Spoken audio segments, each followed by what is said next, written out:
Luis Rodriguez is best known for his best-selling memoir, Always Running, La Vida Loca, Gang Life in LA. It's set in Los Angeles, in the neighborhoods where many of our own students have grown up. It reveals with very great detail the cost of living the gang life. I mention it not because it's his only book, he's published 10 nationally, but because a lot of you are probably here because of this book, because this book has touched your life. And you might be surprised, or maybe not, to know that it's on the top 100 most censored books in the US. I think that people might censor this book because it is so truthful, and the truth can be very hard to hear. But it's his willingness to be truthful that makes his writing so powerful and so important to so many people. I can't tell you all the awards that he's won or everything he's accomplished because I would take up the whole hour, but I'm going to mention a few. Okay. He's won the Poetry Center Book Award, a Penn Josephine Miles Literary Award, and this might be the coolest award ever, the Unsung Heroes of Compassion Award, presented by His Holiness the Dalai Lama. He started numerous important organizations, including Chicago's Guild Complex, one of the largest literary organizations in the Midwest, and Rockamole Productions, which produces music and art festivals, CDs, and films in Los Angeles. He is also co-founder of Tia Chucha's Cafe in Centro Cultural, a bookstore, coffee shop, performance space, art gallery, and workshop center in Northeast San Fernando Valley, which, as I understand, is also soon to be expanding into a larger venue. One of the things that struck me about Luis Rodriguez the first time I met him was what a natural teacher he is. And later, I realized that was probably because he's been at it for about 3 decades. He's taught in classrooms ranging from universities to prisons and homeless shelters. He's committed to helping all people, but especially young people, to find their ways and follow their passions to a healthy life. I am very proud to present to you tonight, Luis J. Rodriguez.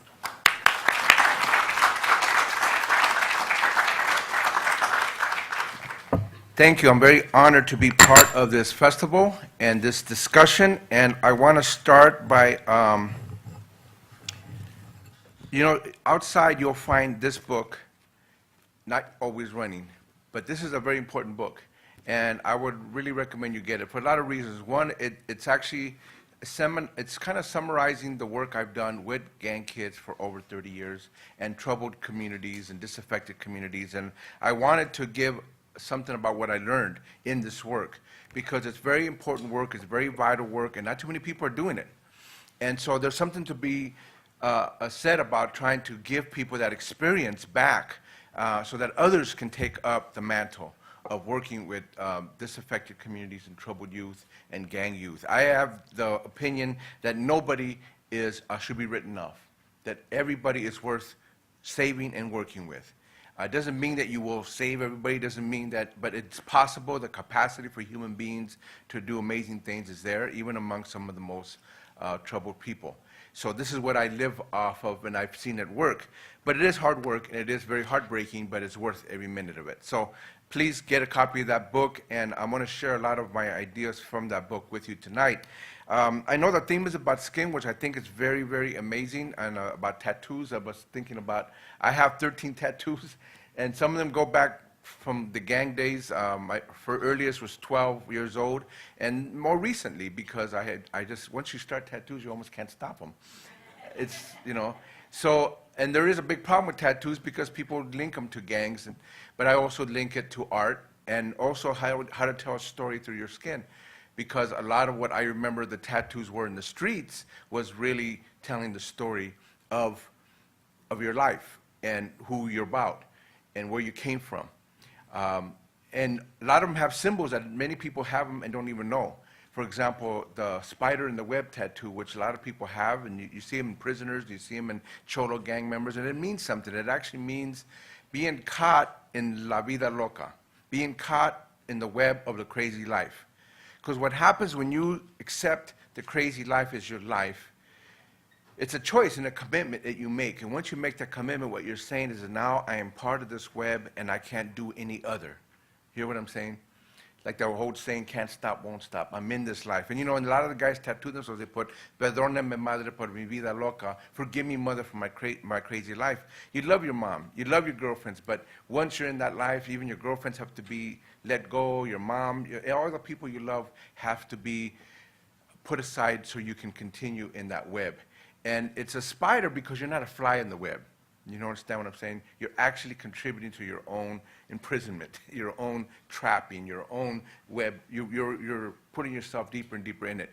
But even this old version of La Vida Loca, this is the old style. You know, the new modern style is the 3 dots. But this one is really carrying the cross of La Vida Loca, as Jesus would do, you know, carrying his cross. Well, this is the cross that we end up carrying. This is why we put it in here.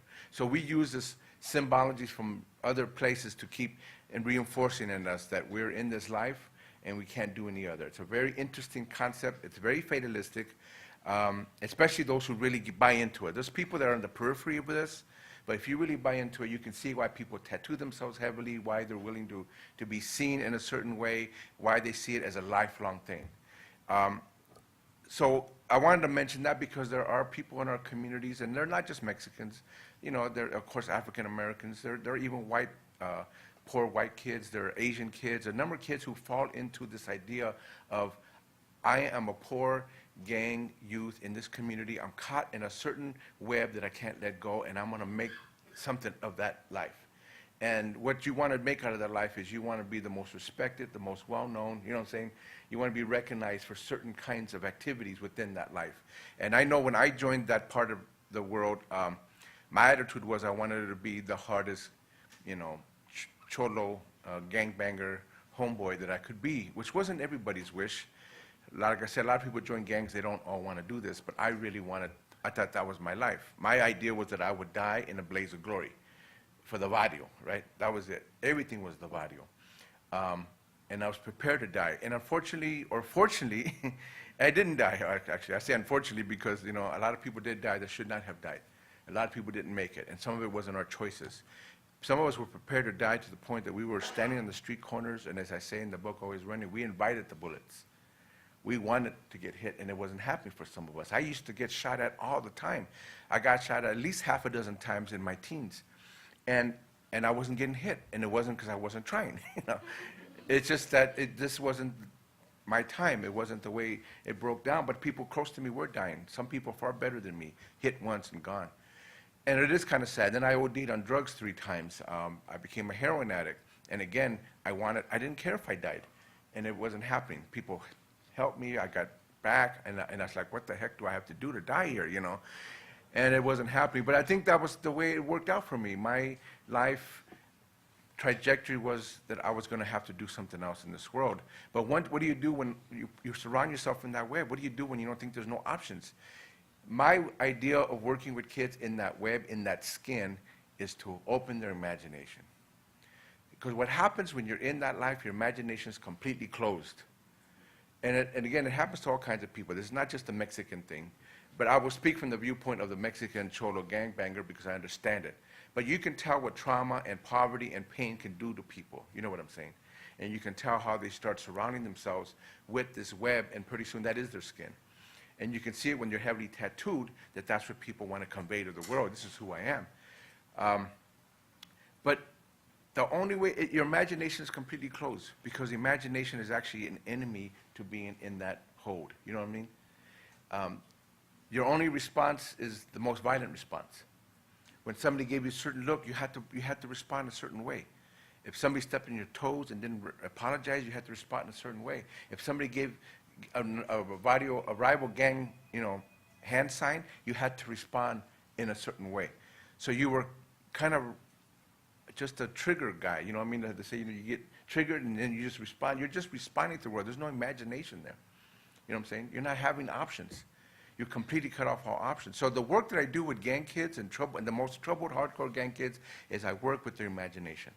I try to help them see that there is imaginative, viable alternatives to this, but you have to really work on it. One of the things that I would do in Chicago, for example, where I did a lot of work with gang kids, and most of them, they were Mexican, but a lot of them were Puerto Rican, African American, and a couple of the white gang kids.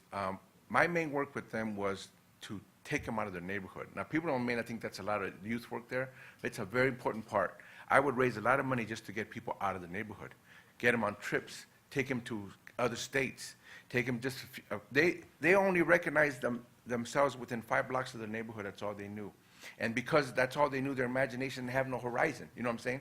Their horizon was very limited. So I thought if I took them to other neighborhoods, other places, open up their horizon and take them further and further, realize there's a bigger world out there and there's a bigger reality that they needed to be part of. And even just take them to the forest preserves outside Chicago.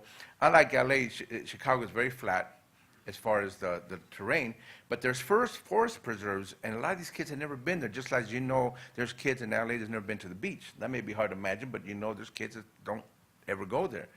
Well, the same with forest preserves, and I would take them, and they were really amazed to be in this forest preserve, to see animals. Some of them actually got very scared. They were tough kids in the streets, but once you put them in the forest, they were like, where's the bears? And they're going to eat me. And they were really scared, But they were also totally into the wonderment of nature. And that, to me, was part of our work.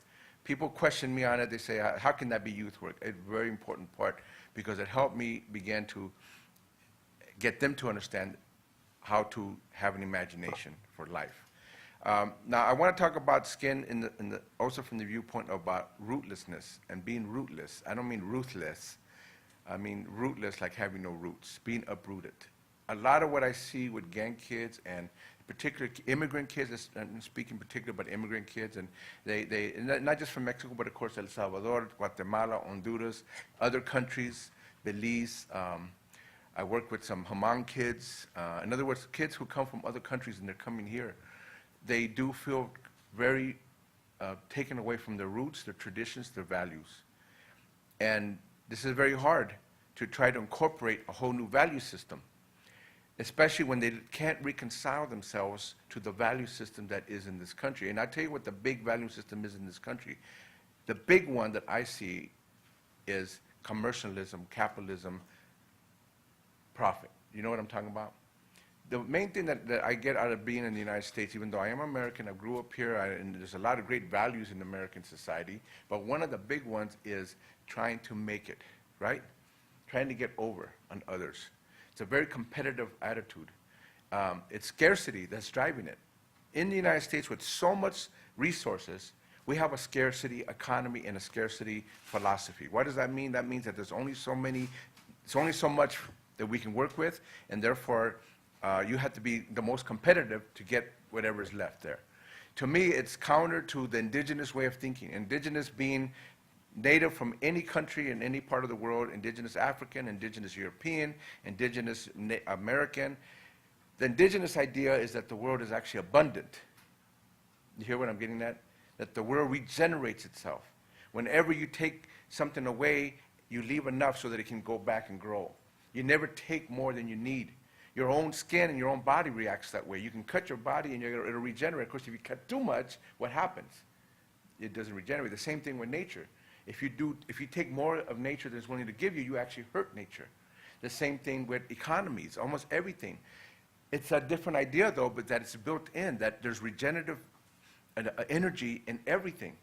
And if you understood this, then you would be more in balance and more aware and more willing to only take what you need and let things regenerate so you always have something. Give an example. You all know about the water issues in LA. That we went to the Owens Valley, and that's not the only place we went, but you all heard about the Owens Valley, how we took all this water from Owens Valley. Well, what happened is that some of these engineers went to the Owens Valley, and there was a lot of native peoples living there, and they had waterfalls, and it was green, and it was full of trees, and the native peoples were living pretty much in balance with it. And some of these engineers actually said, I read this, these people are wasting this land. In other words, they were using it up. Their attitude was, something wrong with them. They're not using it up. They're just letting it live pristine. So what they went, and they actually used it up. They took all the water. I don't know if you've seen pictures of the Owens Valley after many generations, dry, all messed up, and you think, wow, this is what they mean? You have to use it all up. Now, as you know, the Owens Valley is being regenerated. I don't know if you know this. It's being allowed to regenerate because nature, the world can do this. It can regenerate itself if you begin to deal with it in a very healthy, balanced way. But for a long time, the Owens Valley was completely depleted, and all that water came to LA, and the place looked like a desert, and it used to be pristine. That is the difference between abundance and scarcity. An abundance way of thinking is there's enough for everybody. You just have to have a proper relationship with people and nature. And in that proper relationship, everybody can have it. I have to use the example, whether you're Christian or not, but I have to use the example of the loaves and the fishes. Because to me, this is a message that comes from all religions, but also in Christianity, where Jesus could feed multitudes. How could he do that? No, okay, it seems like it's a miracle, but the miracle is built in, by the way. And what is that built-in miracle? That if everybody put everything together, you would have enough for everybody. You hear what I'm saying? Some people had a lot of fishes. Some people had a lot of bread. Some people didn't have any. But you put it all together, pretty soon you created an abundant reality. Everybody could have it because everybody participated in making sure that it was accessible to everybody. That's what abundant thinking is. In our culture, in our capitalism, it's scarcity that drives what we do. In spite of the fact that we have great nature, California alone can feed the world many times over. Scarcity means that only so many people can own it, so only so many people can benefit, and everybody else is kind of in bad shape. LA County, if you're not aware, is actually the poorest, has got more poor people in LA County than any other county in the United States. It's also one of the richest counties in the United States. That's what scarcity does. You have huge amount of wealth on one end and huge amount of poverty in the other. I had a friend of mine, for example, who traveled around the world. He's from New Zealand. Really good friend of mine. He's a writer. He travels and does a lot of great writing on traveling. But he went to LA for the first time. And what I like to do sometimes, to especially my friends from outside the country, is give them tours of LA that nobody else gives them tours. I'm not taking them to Disneyland or to the beaches or Hollywood. I'm taking them to Skid Row. I'm taking them to South Central. I'm taking them to East LA. I'm taking them to places that they wouldn't even never visit. And they're really amazed with it because, first of all, they find out that it's not as bad as people claim it is. People are great no matter where you're at, and there's wonderful people in some of the poorest neighborhoods.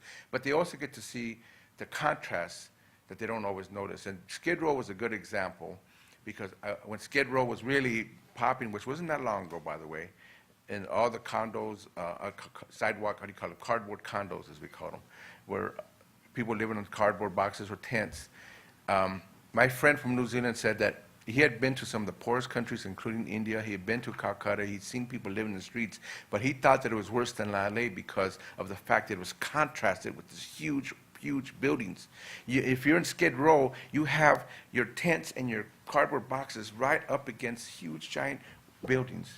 That's worse for people because they can see that there's wealth, and they can see that wealth has nothing to do for them and about them. And so he can see that the deprivation of spirit that comes to that. Because the biggest problem about poverty, I think, isn't so much having material poverty, but spiritual poverty connected to it. The sense that I don't have any hope, I don't have any reason to believe in something, and I also become meaningless. Being meaningless is a very big problem in poor countries. After a while, you have no purpose, no hope, no reason to really live, and no help. Pretty soon, life becomes meaningless. And this is what he was talking about. And so it's important to point out that capitalism in our society contributes to this because it says, again, there's only so much of the pie. Remember that old saying in the 60s, we got to get our piece of the pie? It's a scarcity issue, which is why black and brown fighting each other, because we're trying to get a piece of whatever small pie is still left for poor people, and we're fighting each other on that basis. So we keep fighting each other's competition. This is why you have race-based society where supposedly, if you're wealthy and you're white, you're going to have it over somebody who's people of color and poor. But, to me, it has nothing to do with race. It has to do with that pie. It has to do with that scarcity issue. It has to do with people trying to get over somebody else. It has nothing to do with whether somebody's better than anybody else or more superior or more intelligent. Nobody can prove that that's true. There's no superior race. But it does have to do with who's going to get that pie. And so, to me, this contributes to even gang kids feel rootless, feel disconnected. And not just gang kids, almost all young people, right? Look at young people, almost all of them, all races feel disconnected, feel rootless. The fact that you have a great amount of prisons, for example, in this country, the richest country, the freest country, and you have more prisons and a larger prison population than any other country in the world. But there's different kinds of prisons. The other prison I like to point out is the gated community, which is also like a prison because it actually has a lot of the prison things. It's got bars, it's got security people around it, and people are going crazy in these prison cells. They're going crazy in their gated community bedrooms. And it's not helping even white people. It's not being helped, as you know. they're being disconnected. They're being uprooted. They don't know who they are. There's again, not connected, and that to me contributes to some of the problems we're seeing. This is why I think you're seeing a lot of problems of people killing each other. That whole period of time where kids were killing themselves in schools, I think is related to people just being completely spiritless, meaningless, and hopeless. And again, it crosses all colors and all races. But it's important to point out how kids in the inner city end up embodying that. I say there's two kind of rages, and one of them is that red rage that you see in the inner city that pops up like the 92 uprising, that pops up in Watts in 65, in the East LA riot of 70. LA, for example, is the most volatile city in the country, and I know I've been all over the country. More riots have occurred in LA than any other city, and there's a reason why it keeps happening. And we have to look at those roots because there's a reason for it. It's very volatile, but a lot of the inner city is red rage. But what I've noticed, especially in middle-class white communities, is what I call you might call a white rage, but it's not really about being white color. It's this depressive rage, this numbness. And it turns out it's not just white people. Even blacks and browns who have gotten that middle class status get that way. You know what I'm saying? Where they don't get red rage, they get depressed inward. They become numb to the world. You know what I'm saying? They can't feel anymore. A lot of these kids that are cutting themselves, the only way they feel is when they have that blade on their skin. So then you're seeing a reaction to being uprooted spiritually, politically, socially, and economically. And even having money does not answer that. Money is not the answer to that. I went to, for example, I go to a lot of private schools. Besides the poor schools, I go to private schools. And I went to Bryn Mawr, Pennsylvania. Anybody know Bryn Mawr, Pennsylvania? You know, it's one of the richest communities in the whole country, the main line, as they call it. And I went very nicely. They invited me to speak to all these private schools. There was about 5 private schools, you know, kindergarten all the way to high school. And to be honest with you, the kids were great, had a great time. The teachers were great. Most of them were all white, but it was great. The kids were fantastic. But what I found out, the teachers were telling me that these kids have a 100% graduation rate and a 100% college entrance rate. They are not allowed to fail. And I couldn't understand that. How can you have 100%? Nobody fails?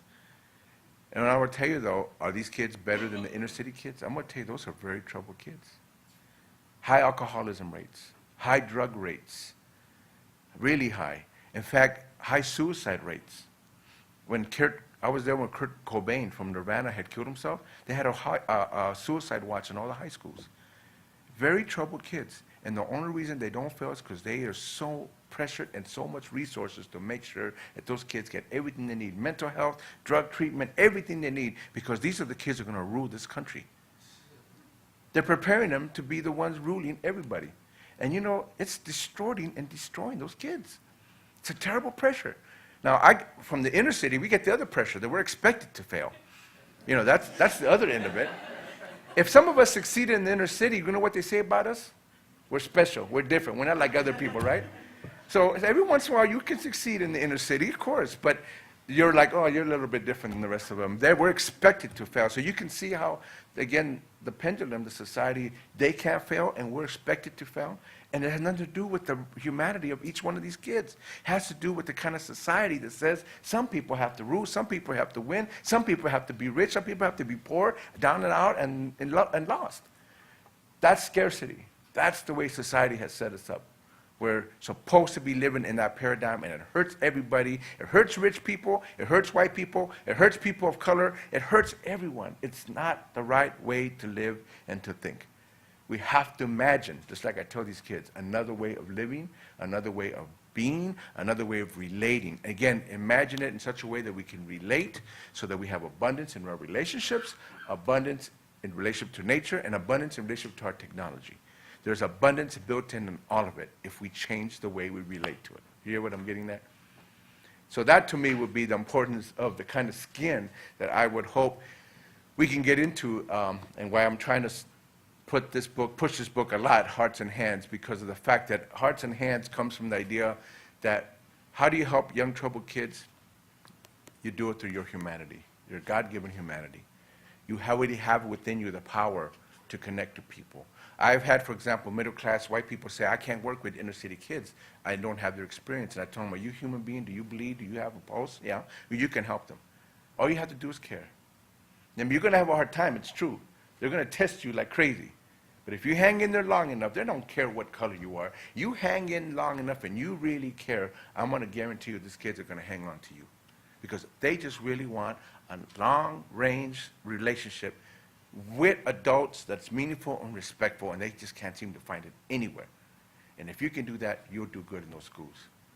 This is what Hearts and Hands means.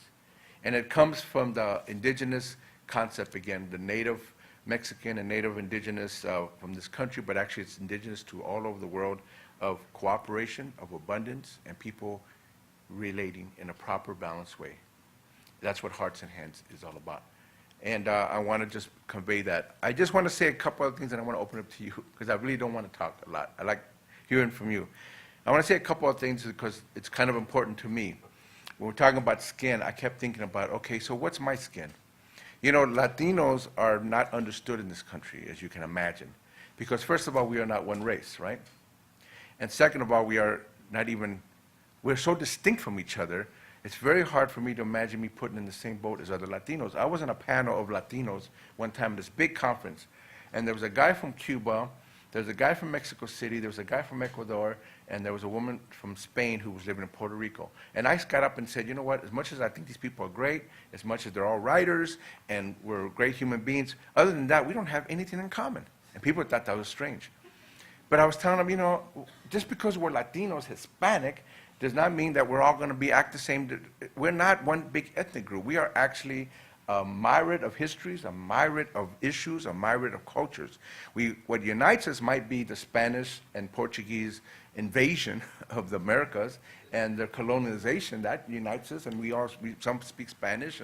But to me, that's not as important as really understanding where we came from, because some of us were indigenous to this land. For example, the interesting thing about the immigration struggle today is it seems to me that people are really pissed off, not about immigration from Ireland or Germany or England, they're pissed off about immigration from Mexico and Central America. And who are they really pissed off about? The brown-skinned Mexicans and Central Americans. And who are these brown-skinned Mexicans and Central Americans? For the most part, they're indigenous people. They're native peoples to this land. They've been in this land as long as anybody.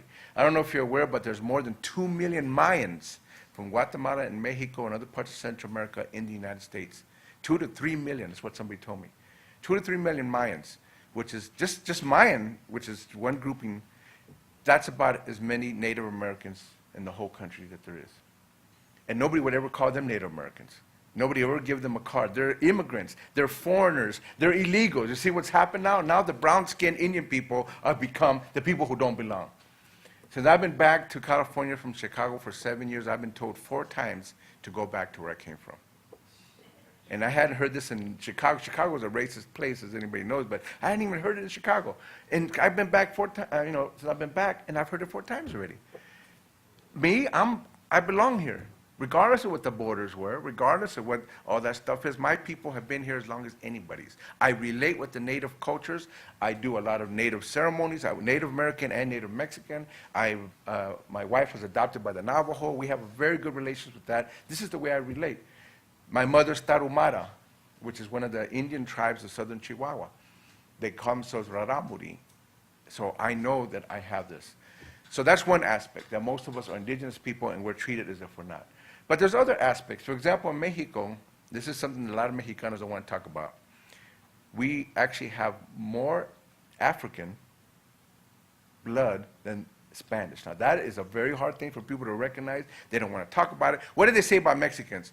Somos mestizos, right? We're half Indian and half white. That's the big thing, right? That's the raza de bronce. That's the raza cósmica. That's who we are. But that is not entirely correct. I'm sure there's half Mexican, half Indian, and half Mexican, Spanish people hanging around. But there wasn't that many Spanish compared to the Indian people, and there wasn't that many Spanish compared to Africans. That's going to be an interesting thing to deal with because people don't want to talk about the Africans in Mexico. You hear what I'm talking about? But it's becoming more of an issue. When you have these black and brown issues in L.A., to me, it's interesting because a lot of African Americans have native blood. So we're connected that way. And then, of course, a lot of Mexicans had African blood, and here people are acting as if we don't have any relationship to each other. So to me, it's important to point out that there is an African connection. It's maybe not true for everybody, but it's much more than people are willing to recognize. I myself have decided to look into my own African roots. I don't seem to look very African. I have more of a Tarahumara thing, but it turns out that my father comes from Guerrero. And I did some history and found out that Guerrero is one of the states that had large numbers of African slaves brought in. And in fact, if you go to Acapulco, which is in Guerrero, it's a very big tourist town place, there's a whole African population there. They have a whole community there of people from Africa. And they consider themselves Mexicanos. You can't tell them they're African Mexicans. They get bad. We're Mexicanos hasta las gachas, as they say. You know, we're all the way Mexican. Okay, that's fine. And I totally respect them for that. But they are definitely an African population. So Guerrero is one of them. Oaxaca, with all the indigenous, there's also a large African population. A lot of the African slaves ran away, ended up in Oaxaca. And you can go to Oaxaca and La Costa Chica, as they call it. There's a lot of African there. And of course, Veracruz, the Caribbean side of Mexico, is huge African. Veracruz is the home of the son jarocho tradition. Son jarocho is very big in Mexico and very popular now in musical traditions here in LA. Bands like Quetzal and even Zach de la Rocha from Rage Against the Machine, they're all learning Son Jarocho tradition. Son Jarocho is where the song La Bamba comes from. La Bamba, right? The most famous Mexican song, right? Everybody knows about it. Well, La Bamba originally stood for Mbamba, which is a place, a village in Angola. See, people don't know the connections here. What does La Bamba mean? People say, well, I don't know what it means. And they have all kinds of reasons. That it actually means Mbama, which is in Angola. And a lot of the slaves that were brought to Veracruz came from that part of Western Africa. And this is why they sing La Bamba. And their whole tradition is very indigenous African as well as Spanish. They mix it pretty much very beautifully done. So I want to just bring to your attention that, again, just to maybe bust a little bubbles about who people think we are. Of course, we do have some Spanish, and Spanish is a very important part of our culture, and nobody wants to deny that part. But it's important to bring out that there's much more to who we are than people are willing to recognize. So I just wanted to bring that in because I thought it was important. It's part of the racial thing, but obviously I don't consider race paramount. I think race is one of those things that we end up inheriting. Some of it is culturally important for us to recognize. But again, what really hurts us is if we look at ourselves as so distinct that we cannot find our commonness and our humanity that's common to every one of us. We can't let that happen. I would like for us to imagine a borderless world because it's already there. It was borderless for tens of thousands of years and millions of years, actually. And if you, like Joseph Campbell says, if you go and look at those pictures of the earth, that have now been in our possession over the last 50 years or so, there is no borders. That earth looks blue, green, white, beautiful. You know, there's no borders there. You know, when I was a kid, I used to see those political maps. I thought that's the way the world actually was, those colored maps. But now we've seen the world, and it doesn't look like that. Borders is totally created by human beings. I'm sure that it had some rationale and some basis, but I also know that now we can imagine a world without it. Because now I think it's hurting us. The borders are hurting us. People are dying for being in the wrong place at the wrong time. Borders are what's hurting our gangs. Kids have borders now based on streets that they don't even own and killing each other. This whole idea is now hurting, everybody. So anyway, let me just end with that, because again, I can keep talking, but I really want to hear from you. I really want to hear your questions and comments and challenges. Let's make this a really lively discussion, because to me, it's an opportunity for us to really get into some issues. I do this all over the country. I even do it in other parts of the world. And to me, it's important that we just have this dialogue. And remember that we have essential things that unite us. Those are things we have to go for. And there's a lot of non-essential things that we can be free about. So, like for example, people turn it around. They made non-essential things essential. I don't really care if you like hot dogs, tacos, or mofongo. It's up to you. Because that's what people make a big deal about, the non-essential things. What's essential is that we all care about the well-being of each one of us. Our children are essential. I don't care what race, you all want the well-being for your kids. Let's find unity around those essential things. That's what community is, shared agreements. that we can all agree to, regardless of where you come from. We can agree everybody needs these essential things, and we can all fight for everybody's possibilities of getting these essential things, and then we can have liberty in how else we want to express it. So anyway, I want to open it up to you. Who wants to start? Yeah.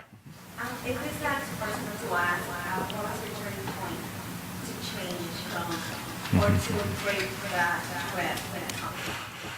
Yeah, and I'm going to share with you the 5 things that I have figured out what it was, because I use these 5 things with other gang kids. I have helped people in prisons and other drug addicts, and I've used these 5 things. And these are the 5 things that I figured out in my life, and I want to share them with you because obviously they could help others. These are the 5 things I think help people get out of the web. First thing, and they're not in particular order, but it works out kind of like in order, is you got to get help. Some of us are such knuckleheads, we think we can make anything happen by ourselves. But if you're really in an addictive state, whether it's for the gang, whether it's for the violence, whether it's for the drugs, you need help. Help is part of what makes community. You need to find a community. It doesn't mean that it's not possible for individuals to figure it out and do it themselves. It's just that when you have community, you have something bigger that you can get enveloped by and it can help you, you can come back into. You need a threshold to keep able to, not a threshold, but a touchstone you can keep coming back to, touchstone that will allow you to keep growing. So have help, get community. 2 is you got to find your art. What I mean by that is every one of us has beautiful gifts that we were born with, beautiful talents and capacities. Nobody tells you this because everybody thinks they want you to conform in the same thing, right? That's what all that standardized testing nonsense is all about. They think that there's a standard kit out there. There's no such thing, and they want to standardize everything. To me, I can't stand it. Everybody has their own individual uniqueness that they have to express, and we have to find what it is. That's helped gang kids, because in many ways, the gang is another conformity. You know what I'm saying? You can't really be a real individual. You have to conform to the gang, and you give yourself to that, because there's a community there that you think is what you have to hang on to. So I tell people, find your particular unique art. And it could be anything, being a teacher, being a carpenter, being a musician, being a dancer, there's a lot of things. 3, find a cause. Because in my case, I got very active in the political civil rights struggles of the 60s. That helped a lot of gang kids, by the way. I read Malcolm X to Karl Marx, to all these people. They really helped me see that there's a world out there. I wanted to be active because I was so active in the gang that if I didn't have another intensity, I would not have gotten out of the intensity of the gang life. And to me, being politically active and being revolutionary, that to me was important. Now, of course, I matured about all that stuff, but still, I needed to have a very intense revolutionary life, and that's what helped me. And your cause could be different. Your cause could be all kinds of causes. It's just got to be something bigger than yourself, where you put your talents and skills towards, so it's bigger than yourself. Some people find it in their church. Some people find it just being a father. That's a good cause. Being a good father, that's great. In other words, give yourself to something else other than just who you are. The next one is having a spiritual life. Everybody has a spiritual part of us, and some of us get it completely crushed. Some people get it completely misused and abused. Spirituality is one of those things that gets misunderstood and gets abused, just like sexuality. Sexuality is natural to us, just like spirituality. But you know how weird sexuality can be, you know what I'm saying? Well, believe it or not, spirituality can be weird too. But I think it's important for people to recognize they have a spiritual part of their life. They need to find a thing that allows them to engage in it in a very healthy, strong, balanced way. And I found it through my indigenous roots. But I did not have a spiritual life for many, many years.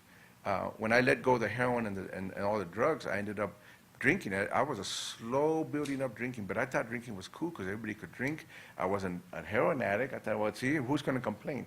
But drinking eventually became such an important part of my life that it got to the point, just like heroin, where I couldn't think of anything else but going to the bar every night. And I did a lot of things. I was very functional, but I also loved going to those bars. And as you know, some of you already know, I've been clean now for 14 years. And part of it was me re-engaging with a spiritual life. I just needed to find something that could bring that out. So that's the 4th one. And the 5th one, and this was a hard one for me and for a lot of people, is learning how to own your life. Because what happens when you're traumatized through poverty, through pain, through war, through anything, you tend to turn your life over to other things. And I turned it over to the gang, and I turned it over to heroin, and eventually I turned it over to alcohol. I kept turning it over to other things, and I couldn't find and own my life. And when my own son, as you know, my own oldest son is serving 28 years in prison. When he joined the gang, I had to wake up to the fact that I contributed to his own suffering, his own pain, his own trauma, and I needed to step up to be his dad. And it was very difficult, and as you know, it didn't quite work out for him in the sense that he ended up having to do 28 years. But I realized after I got clean that he's still my son, and even though he's in prison, I still had to be his dad, and you know what, me and him are very close now. He's already done 11 years of his time. He has like 3 more years and he can get paroled. After 14 years, he can get his first parole date. And we have gotten very close. So eventually it did work out. Plus I have a beautiful daughter and I have 2 other boys, and I knew that I had to be there for them. And they're doing very well, my daughter and my boys. And a lot of it was because I decided that I would be in their life. So owning your life allows you to give to others.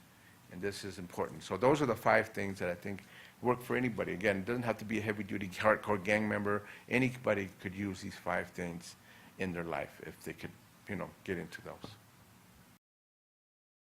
There seemed to be a coming together of black and brown. It seemed to be that's when you started seeing people really start separating people on those issues. For example, in '92 during the LA rebellion, right? You had a multi-ethnic rebellion there eventually. It started off in the African-American community, picked up a lot of the Latino, Central American, and Mexican community, and then even picked up some Asians and whites. It was becoming something scary to this culture because it wasn't just blacks, it was a whole mess of people. And then after that, I was at a meeting in the summer of '93, a year afterwards, where all these gang members were meeting, and they were telling gang members, you got to fight Mexicans. Mexicans and Central Americans, you have to fight black people. That was no accident. You know what I'm saying? There was no accident that came out. And it came out of the prisons, I understand, but to me it's connected to the system. It's better, the system would rather have us fighting each other. Again, it's scarcity, it's competitiveness. What real basis do we have against each other? We actually have more in common in these communities than not. And yet here we are finding all these issues of reasons why we should be fighting each other. And to me, it's the scarcity issue being overblown and distorted in our communities. And poor people have more of a scarcity issue than anybody else because we have less to work with, right? And we end up killing each other. We don't just hate each other, we kill each other just because there's not that much to get around. And then when you have the drug trade and who's going to control the drug trade, you got all these issues. So anyway, to me, it's very much brought in by the system, but it's brought in kind of a weird way through the prison systems, through some of the gangs, through kind of things that you maybe wouldn't think about, but yet those are the ways that it gets brought in. But it also gets brought in from politicians. They compete with each other. Black and brown politicians can't stand each other, and they're fighting over there, and then we're fighting over here, and the end result is that we're not getting anywhere, black or brown. And again, I don't think people should unite just to unite, or just to say, I have to like somebody. You don't have to like anybody. This is about your own strategic well-being and future. As a strategy, why are we killing each other, hurting each other? We can't get anywhere fighting each other. So that's the thing. So I hope that's helpful. But I do think that we have to challenge it when people start pitting black and brown, because it's like, well, that's the heart of any unity in LA, and that's the one that gets the hardest. We can't seem to unite around those issues. That knowing my culture and knowing where I came from, did it help me? It helped me tremendously because, again, I didn't know who I was. When I came from Mexico, I was 2 years old. I didn't know my roots. I didn't know and my family they wouldn't talk about the past. In fact, my mother used to tell us stories about Tarumaras. But when I put that in the book, Always Running, she got mad. She said, you don't tell people that. That's a family secret. Can you imagine? I said, Mom, we should be proud of it. No, you don't. That's not something you tell people. So I had a hard time knowing who I was. Now, of course, we all united as Chicanos because you're living in poor neighborhoods, and then you got white people coming after you, and you say, okay, what's our unity point? We're Chicanos, okay, so we unite, but we still didn't know who we were. We didn't know anything about where we came from, and the gang seemed to be a good place to be finding your identity. I became identified to my barrio, that was it. And finding my roots and my real history and my real cultural connections helped me, again, imagine something bigger. The fact that you should read this really good book. It's Charles Mann, 1491. Has anybody ever seen that book? It came out about 2 years ago. You should read it. Charles Mann is trying to prove something that we've known for a long time, that before the Europeans came, there were very highly cultivated, highly intelligent, amazing cultures in the Americas. And not only that, there was a lot of people in the Americas. The myth is that there was hardly that many people, and therefore Europe should come and take it over because there wasn't that many, and that they were very low-level cultures. They were, in fact, some cases higher than in Europe, just so you know. Not a big deal, it's just the way it was. For example, there's 5 cultures that they think pretty much have their own roots that didn't interact with each other. And 2 of them happen to be in the Americas. So this says a lot about how amazing it is to know this. Again, not to say that we're better than anybody else. It's not about that. It's just to say that we have a very important, special place in this world. And as indigenous people, we should recognize it and we should know who we are. And then, of course, it's good to know that some of us might have some Spanish. Actually, the Spanish culture is beautiful, too. And it's good to know that some of us have African, you know what I mean, if that's the case. They're all wonderful cultures. So knowing who we are, I think, is a very important part of our ability to change, transform ourselves, something a little bit more imaginative, a little bit more unique, a little bit more connected. You know what I do when I speak to the juvenile halls and prisons and I go to these schools is I tell my story. I find that my story connects to their story. And I don't try to preach to them, and I don't try to tell them how bad they are. I don't try to have an anti-gang message because I want them to listen to me. If I come off anti-gang, I'm going to lose the audience I want to reach. And in fact, one time I was in El Paso, Texas, and a big newspaper said, anti-gang author comes to town. That was a terrible mistake. Terrible mistake. A lot of people didn't show up that I wanted to talk to. So I always tell people, don't make me an anti-gang guy. But I don't want these kids killing themselves. I don't want these kids getting caught in that web, you know what I'm saying?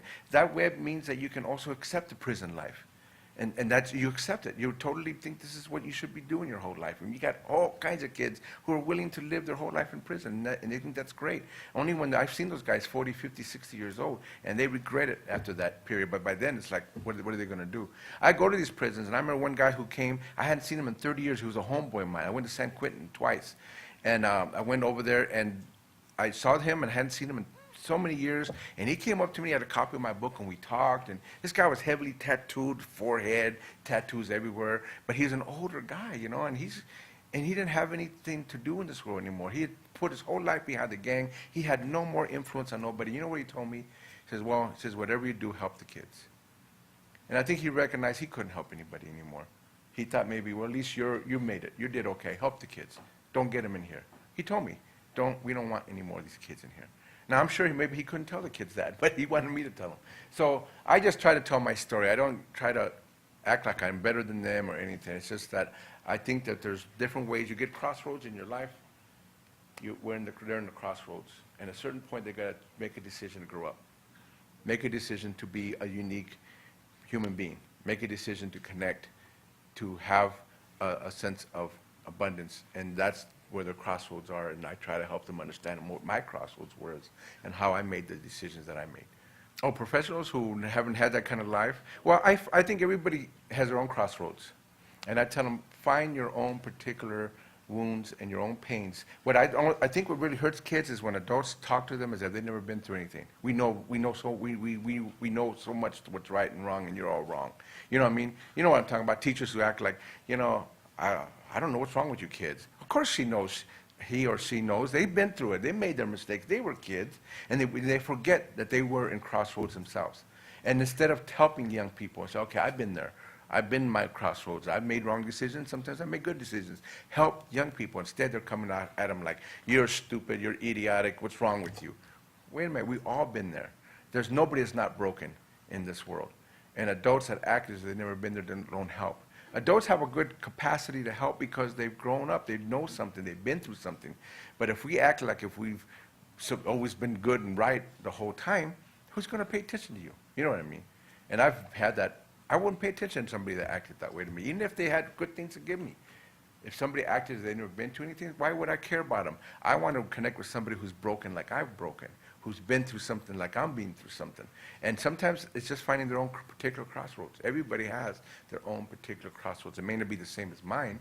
It doesn't have to be that kind of crossroads, but there's something that they all carry. So everybody can contribute to helping young people and mentoring young people. Anybody can do it. Yeah, the main one is Always Running, which we don't really have there, but this book is the next second version of it. What this is, Always Running details my life from when I was a little kid all the way to when I was about 18 years old. And when I got out of all this crazy, I got out like 18, 20 years old. The drugs probably by the time I was 20, but I got out of the gang life at 18.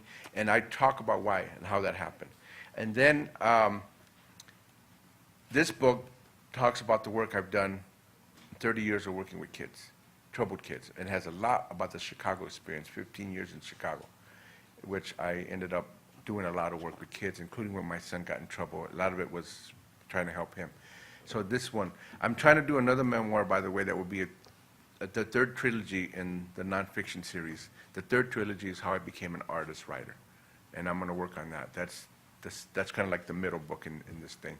So I think that Always Running, though, is really the book that tells my particular life in the gangs and drugs and how I got out of it. Yeah, by the way, I did not go back to my community for 20 years. I got shot at by my own homeboys. I had to leave in the middle of the night. I never betrayed them. I never ratted on them. I never left the barrio, except that what happened is I tried to stop the gang warfare. And believe it or not, I was actually very successful with my homies because we were tired. Lomas, my neighborhood, had been in war with this other neighborhood, Sangra, for 40 years. This is in the 70s, early 70s. They're still at war. This is very old war. And I was trying to stop it, and it worked for a little bit, but it wasn't going to work entirely because there's a lot of people that want the war to keep going. There's two sources of that. One was the police, who wanted us to keep fighting, by the way. And people might not think that's true, but you know what? If you read my book, Always Running, you realize that that, in fact, is what they were trying to do. But the other source was within ourselves. All it took was a handful of knuckleheads to keep the war going. And in order, because I challenged them, they shot at me one night to stop me from doing this. I left my neighborhood for 20 years, and the only way I came back was with Always Running, the book. By the way, just in case you haven't seen it, I do have a copy of Always Running. I came back to Always Running because my homeboys who were still there called me up after the book came out, and I thought they were going to be pissed off at me because I wrote about the neighborhood. They said, can you come and help out our kids? Their own sons and daughters were joining the barrio. And one of them, by the way, he became a heroin addict for 20 years, but he lost two sons in the same neighborhood that he was in, the same gang that he was in. One was 16, one was 21, they were killed. And it's sad. And so they wanted me to come back, so I did go back. And not only that, when I went back to the neighborhood, I also said, I want to go to the enemy neighborhood. And people said, you can't do that, they're still at war. And I said, I don't care, I want to go. So you know what I did is I went to Sangra, and I spoke to the elementary school kids, I spoke to some of the families, I spoke to some of the continuation high school kids. They were actually very good to me, believe it or not. I was surprised. Because one thing I haven't told people is that I actually a contract was put on my head when Always Running came out by Sangra.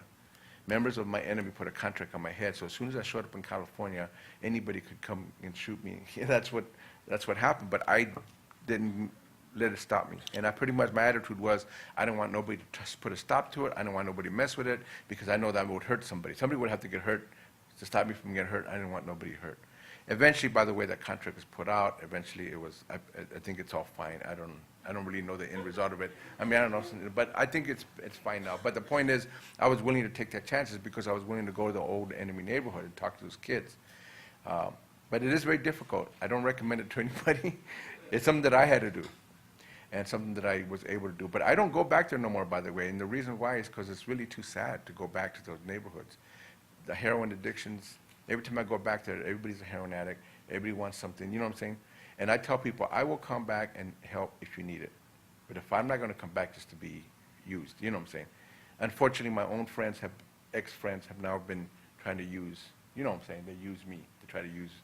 And I can't do that. But on the other hand, if they want help, we will help them. I have a lot of my homies who are now NA, and I go to NA meetings with them because they're clean, and then I would work with them. If they're not clean, I can't unless they want to be clean. Then I can help them. So I had to put a certain parameters. Otherwise, I'm telling you, man, you go in those neighborhoods, it pulls you in like a vortex, man. You get stuck in that traumas and pain. It pulls you up. In fact, I might call the next book, It Calls You Back. Because every time I showed up in my neighborhood, that whole thing called me back, man, everything. It's very hard to leave that life.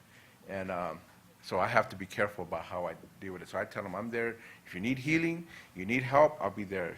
If you just want to hang on to me, I can't do that. But if you need help, I'll be there. Well, for some of you people who don't know, and Tia Chuchas was created when I first got here. About a year later, after I got here in 2001, me and my wife and my brother-in-law created this cafe, bookstore, culture center. And we did it in the Northeast San Fernando Valley because actually my wife is from Pacoima. I didn't really know the valley. I had a lot of prejudice against the valley. But I come to realize that that part of the valley, the Northeast Valley, is the second largest Mexican community in the United States after East LA. It's very huge, been there a long time. And there was nothing there. My wife grew up in Pacoima, and she says when she came back, this is after she'd been gone for 20-some years, she came back and says nothing has changed. There's a housing project there. There's gangs go everywhere. There was not one bookstore for 450, 500,000 people. Not one bookstore. That's the size of the city of Oakland. You couldn't find one bookstore, not one culture center, not one, it was nothing there. So we created the space, and it really was amazing the way the community gravitated towards it. We found out, and we had an open mic, we had poets, we had hip-hop people. We had the tamales lady, the lady sold tamales in the corner, she sang. I didn't realize what a great singer she was. She would come to open mic and sing. So it turned out to be a great thing. The community came and supported it. Now here's what's sad though. 5 years into it, our lease went out, and we were going to release it for another 5 years, 10 years, maybe longer. But then the landlord tripled our rent. And I was very upset with this, and I met with them, and I go, listen, you're tripling the rent, you're killing us. I don't mind paying more rent. But the reason what happened is that market went up so high, nobody expected it to be as high as it did. And they went to market value, which is something that they could have done. It was in the contract. They didn't have to, but they did. And then I found out the reason why is they wanted to get rid of us. They wanted to bring in an $8 million laundromat. Can you imagine?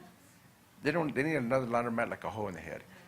But they were willing to destroy Tia Chuchas for a laundromat because it's money. Again, $8 million speaks, you know. So we had to get out of that space, which is very, very extremely sad. And I will tell you that I was prepared to drop it all. I got so depressed that I was just going to, and I don't talk about this too much, but I actually was going to quit. I said, I can't do it no more. But what happened is I went to an open mic, and I sat in the back, and I was just watching these kids reading their poetry and these people singing, and I go, you know, we can't destroy this. You can't, you know what I'm saying? It's just, it's not. And then a little girl got up and she read a letter to her mom. And then she said, thank you for listening to me. How could you? I couldn't. So we decided to find a temporary space, which took us a big effort. We had a big fundraiser at Tia Chuchas that raised $10,000 in one day. 600 to 700 people came in through the day. And we got so much support. And as you know, we had a big, huge fundraiser at the Ford Amphitheater at the end of July. The place got packed, and it was just a wonderful expression of unity and community that we're going to keep going. And our plan now is to create a new Tia Chuchas. We have a temporary space which is small. We still sell books. We still have events. We still have an open mic. Our goal is to have a bigger space like we had before, maybe even bigger, and to really expand it and to make it a really permanent place. Either we own the building or some kind of way. Yeah, we are still at tiachucha.com. If you go to tiachucha.com, you'll get our address, our new events, everything's there. And we're going to keep doing it until we get to the new space. And right now, I'm in the process of meeting with people to have, you know, a new building. And we either might lease it for long range, or we got developers interested in development, or have our own building, which is very difficult, by the way. Things are going crazy with buildings. I do want to say that we've expanded our board, and I want to mention that Ms. Tate is on our board. She's very graciously accepted our being on the board. So you have one of your own here, because we want to expand what we're doing, and we're going to bring in other members of the community. So it's just not going to be the Northeast Valley. By the way, I've been asked to build one in East LA because all my East LA friends are mad at me. I've been asked to go to Chicago and do one, and I'm not in Pasadena, and I would love to do it, but I can't do it until I consolidate that space. We got that place going, it's jumping, and you never know, we might want to expand it. But people really know the need for it. They love that. So I think there's a struggle here, like everywhere. I mean, there's a reason why it didn't exist in the Northeast Valley, because developers didn't want to do it, the politicians didn't support it, but the community coming together, uniting, fighting for it, organizing, you should have these things. And, you know, what's that? Yeah, Tiffany's, of course. One thing that happened with me, and I'll give you a funny story. I don't know if that's funny, but I really wanted to be a writer, but I had no idea how to write. I was not good at language because I fell in between two languages. And, but I really had this compelling thing to be a writer. I don't know why. It was one of those things that I realized had to do with destiny. I had it inside of me. And it turns out that my grandfather, who I never met before, was a writer in Mexico. And my mom never told me this because she didn't want me to know this. They didn't want me to be a writer because being a writer was like, you're never going to make it as a writer. You know, I was working in a steel mill, I was working in factories, I was working in construction. They loved that. But I wanted to be a writer, and people thought, he's no good. He's totally lost. So what I ended up doing is I went to East LA College at night on my own to learn how to write.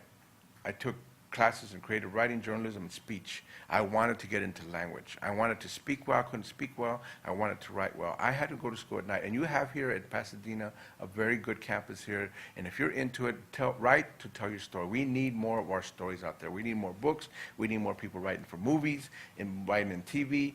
We just need more people, but you got to have the skills. And I had to get the skills because I was not good at it. All the writing in the world wasn't going to mean nothing if I could not get the skills to present it well. And I will tell you one story about Mr. Takagi, a Japanese-American guy who I went to journalism class with him at East LA College. And in East LA College, I took the night classes, which means there's a lot of working-class people, and a lot of them don't last very long because they're working class. They got families and everything else. What happened is we had about 15 people in the first time I went to the class, which was great. But after 2 or 3 classes, they were all gone but me. And he had to drop the class. He says, I'm sorry, but I have to drop it. I can't do it. And I was so disappointed. And I'm sure he saw the disappointment. You know what he told me? He says, I'll tell you what, he goes, if you come back every week, I'll come back. Did you know that he gave me just a class just for me? And I know that he wasn't even getting paid. And I know he did it out of some place in him that I don't know where it came from. I went every week, and he was teaching me how to write. And not only that, the poor guy I know probably lived somewhere very far because he was very tired sometimes. And sometimes I'd be reading my essays, and he'd be falling asleep, you know. But he did that. He hanged in there for me, and I thought, what an amazing thing that people would do that. You know what I mean? And I don't know where Mr. Takagi is. I'm going to try to look for him. I'm sure he's retired. And this is 30-some years ago.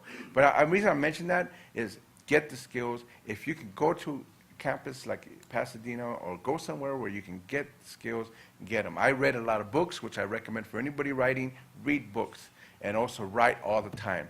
And then take a few classes of people who can help you with the syntax, grammar, and anything else you might need, spelling.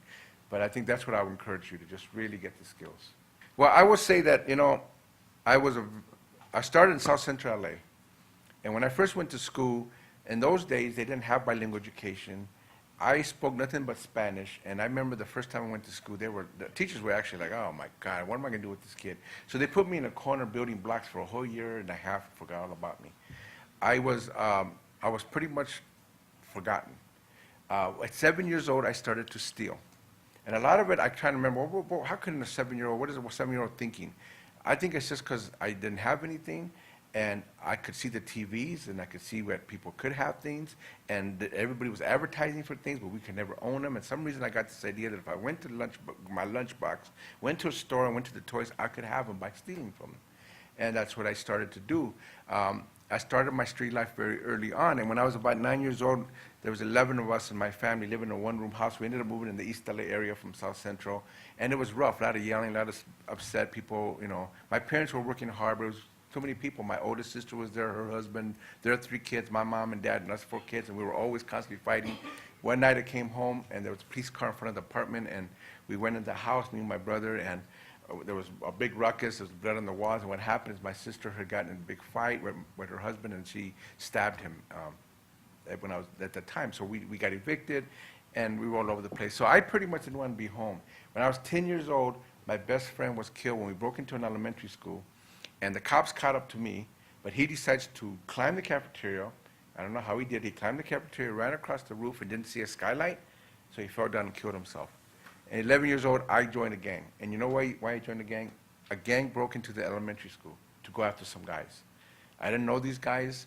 I didn't realize that East LA at the time had more gangs than any other community in the country. Not only that, had the oldest continuous street gangs since the 1920s. And people were inheriting these gangs. I saw grandmothers were chasing their kids down the street with tattoos all over their arms because they were old-time gangsters. So anyway, this gang broke into the elementary school and scared everybody. And instead of being scared, Teachers got scared, kids got scared. I got so intrigued with it. I was so broken down. I was so shy. I was so beaten down that I saw this gang, and you know what I thought? I want to be just like them. You know what I'm saying? I want that power to hurt people. I thought it was power. And I just gravitated towards it. Sure enough, at 11, I joined a gang, and then things went from there. Drugs, getting in jails, in and out of the various things. And that's how it worked for me. But fortunately for me, I got through it very quickly. At 18, 19, 20 years old, I was tired of this life. I had lost 25 of my friends by the time I was 18. I was hooked on heroin at 18, and I was facing a 6-year prison sentence. That should have been the end of Luis Rodriguez. And what my book is about, the book Always Running, is how I got out of it and how it helped me find another direction, another motion, another purpose. And that's how I try to help other people so they can find those things as well. Yeah, I think that's very important. Like I said, sometimes when a guy is in a gang, even if he loves a girl, he can't let go of the gang life. And this is sad because I don't know if you remember the story about Viviana in the book. She was from the enemy gang. And at a certain point, she was trying to get me to stop seeing her because she knew I would be killed. Her own brothers were heavy duty in the gang. Her own brothers would have killed me. And the only way she could finally stop me was to break my heart, to make it out with another guy in front of me so I could finally get it in my head, don't get near her. You know what I'm saying? It was very sad that it was like a Romeo and Juliet story, that you couldn't even be in love, because if you walked the wrong neighborhood, you were now enemy, and therefore you could be killed. I think the thing is, if you care for somebody, stand by that person, even if they tell you to drop dead. Because, love and caring is eventually what's going to help them, if anything. And eventually enough people cared enough for me to say, I had to care for myself. I would just stand by them, even if they tell you to drop dead, even if they want anything to do with you. I have helped a lot of people who, I just stood by them, and eventually they came around. You know what I mean? I had a mentor who tried to help me for 2 years. I told him to drop dead, but he kept hanging in there. So I would say keep at it, keep telling your truth, and keep trying to help the best you can. But it's going to be heartbreaking. You're going to get those phone calls, he just got killed. Or you're going to get that phone call, he's got busted, he's faces many years in prison. It's going to be heartbreaking, but we better learn to have our hearts broken. We're so afraid of not having our hearts broken, not doing this work, we won't help anybody. Help somebody and go through something with them. And then maybe that will be what our community comes from. So this will be a good way to end? Well, yeah. Okay, well, thank you, and I appreciate you all. Thank you all so much. I hope we had a good discussion. Thank you so much.